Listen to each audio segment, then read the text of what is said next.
Hi, this is Ren, here with my introductory video. I am mainly an unboxing channel, though I will be mixing into dioramas in a few months. Well, at least 6 anyway.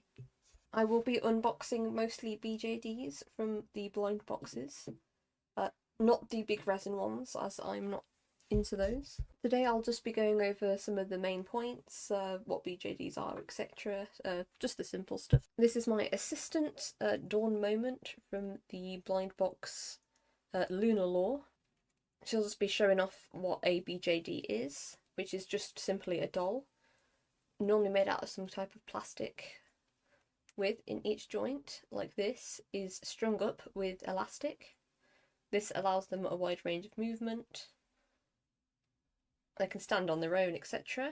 They normally come with very pretty clothes, such as her dress. She also came with a few accessories, such as this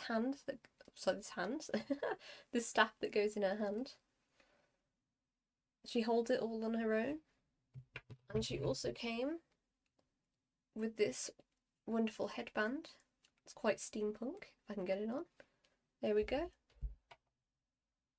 I also have with me Alice. She is from the series Sugary Girls by One More. She, on the other hand, unlike Dawn Moment, is in fact a mechanical jointed doll. She's quite similar to Monster High dolls in the way that their joints bend. Another difference between the two is the fact that their heads are constructed differently. For example, BJDs are attached by a hook.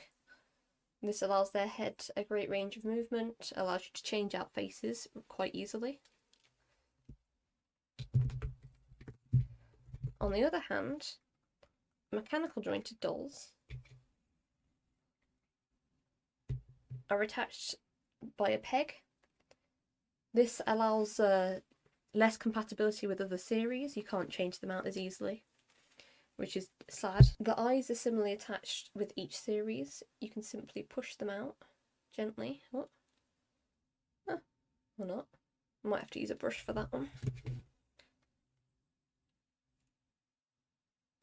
As you can see, this one is attached by the peg, so you pull it out. And eyes are simple. They're little printed on pieces of plastic. This means you can change the eye colour pretty easily and even make your own.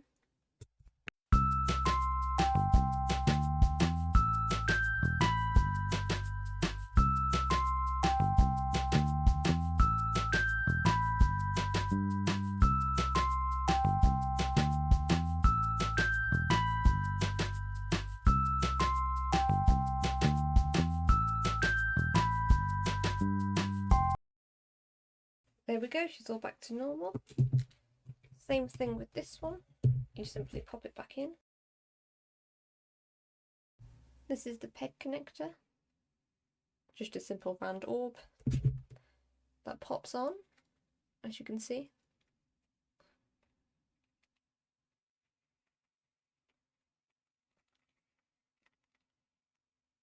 And she's reconnected, as if nothing ever happened.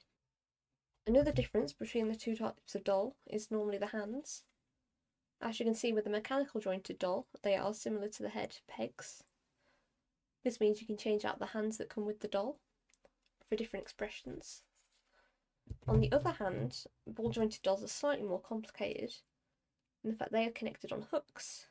If you gently pull and twist so they're at an angle and stay out,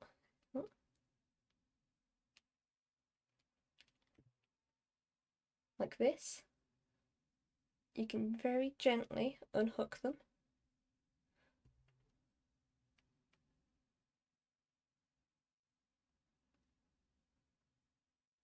This allows you to change out their hands. For example, my doll, in fact, came with a ton of replacement hands. I've got this many because I got the full series. If I find a left hand, that's the same one.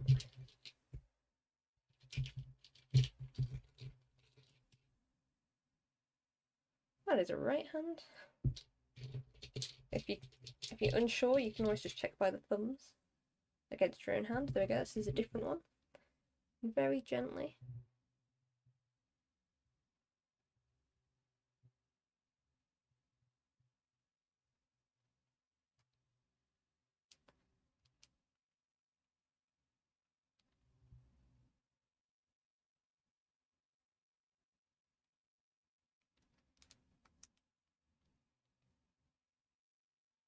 And there we go, we've got a different hand on. These normally aren't compatible with other series, but you tend to get lots of different expressions. For example, this hand specifically, as you can see, is curled and is in fact used to hold the staff.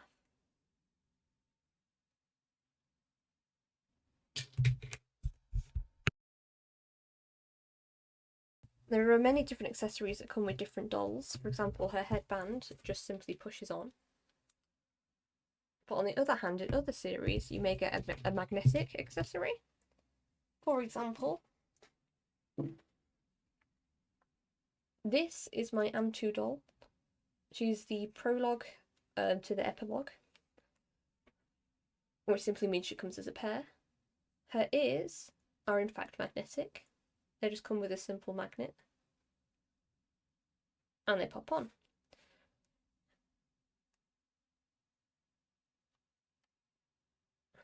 And as you can see, these are in fact differently sized dolls. I stretch them out. Prologue is a 1/12 doll, which in simple terms means she's about a 12th of a human being. Dawn, on the other hand, is a 1/8, which is a similar scale, but simply has a small difference, as you can see by the coin for scale. This is all preference. If you want to collect 1/8s, that's simple as, because once they sell, they will tell you the scale.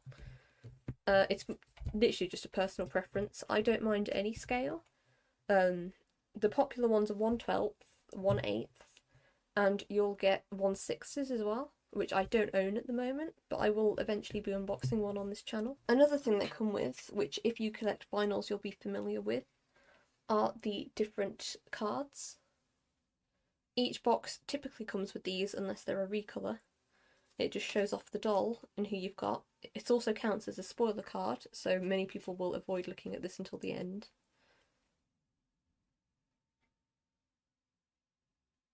Right, freebies. When you get a set of dolls, if it's the promotional period, you'll end up getting freebies, which is a term used for extras, basically.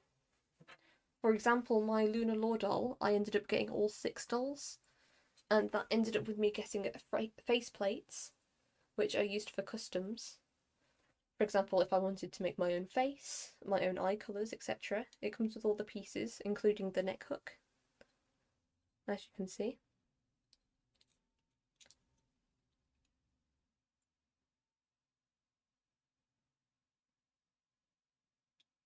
Many people will blush these with pastels and then use watercolour paints, acrylics, all sorts to make their own. Another thing you might get, I got this one from Lulu Elf, which is a different series, and they're called blank hairs, which similarly you can use to change the colour of your thing, of your doll, sorry. They tend to be a bit softer than the original hairs, and you'll airbrush these with watered down acrylics or airbrush paints, etc. Another common trope is to have transparent plastic, which just adds depth and a bit fancy. When I do my dioramas, I will be doing a mix of 3D printing, buying offline, etc., using book nooks. For example, recently I printed this throne, specifically for Dawn. I did get the scale slightly off, which is sad, but I painted it with just acrylics and some Citadel paints. And then you have to make sure to seal these things because you might end up with staining on the doll. For example, I just used acrylic sealant on this, and it hasn't had any problems so far. Another thing to consider is price range. Usually, For a full set, which is typically around $6 to $8, you'll end up paying anywhere between £100 and £200, which is 250 USD usually, I believe. You can also get singular dolls, but these are blind boxes, so again, you may unbox these and get one you don't want. It is technically gambling, so you have to be careful with it. There are different facial expressions I should mention. For example, hers are inset eyes. This means they're the glass ones I showed you earlier, or the plastic, either way. And simply means that they follow you, as you can see. The other type is the printed on, which means you'll get just a blank faceplate with an expression on it, which doesn't move. This is personal preference, but I prefer inset due to the detail. Her eyelashes are also sculpted, which means there's a slight 3D effect to them. This is uncommon, but a nice detail. When you buy boxes, you should consider how much you're going to spend and which ones you want. For example, a end box is typically the 4 or 6 regular designs, and will get you all of them. You can buy one piece, which is a random, 2 or 3, which is also random, or you can buy an all-in, which is typically during the promotional period, where they will give you all of the dolls, including the hidden, which is typically rare. For example, you might get a regular in, I don't know, 1 in 6 chance, but the hidden will be 1 in 72. Which means it's a lot rarer. On the other hand, you also have recolours, which will be one from the normal set. There will also be hanging cards, which is a completely new doll that isn't part of the usual set, but may be sold limited. For example, they might only sell 2,000 or 5,000, etc. So there's a time limit on how long you can get it for. For how to get these dolls, I typically use Kika Goods, which I will link in the description. Or you can use Cherry Goods, which is a similar website, but run by different people. Kika Goods and Cherry Goods are both resellers, which means they will buy it from the seller directly, up the price slightly, and then sell it internationally. All of these dolls tend to be from China, or similar Asian places, which means it's a lot harder to get here, hence the resellers. They don't design or make any of these dolls, you just buy them from them. Their shipping is really quick, and I've never had any problems with it. And they have really good customer service, which is always a bonus. Other than that, it's really just up for personal preference what you buy. I personally like to get all-ins, which is what I'll be unboxing on this channel. So you'll typically see every doll. My plans for the upcoming month is unboxing Mogo Bloom, which is a mushroom-themed doll box, which will be in February, if they get here on time.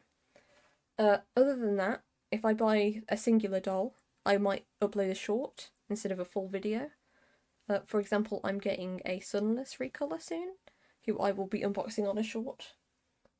My upload schedule is probably 1 video a month, or every 2 months, and then multiple shorts per month.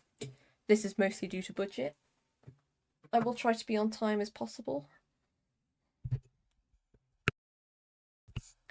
I did forget to mention, however, look at the reviews on some dolls, especially unboxing videos, because the clothing quality can be wildly different between dolls. And scale-wise, her dress might not fit her because they are a different scale, but you can always try. Some people also sell clothes separately.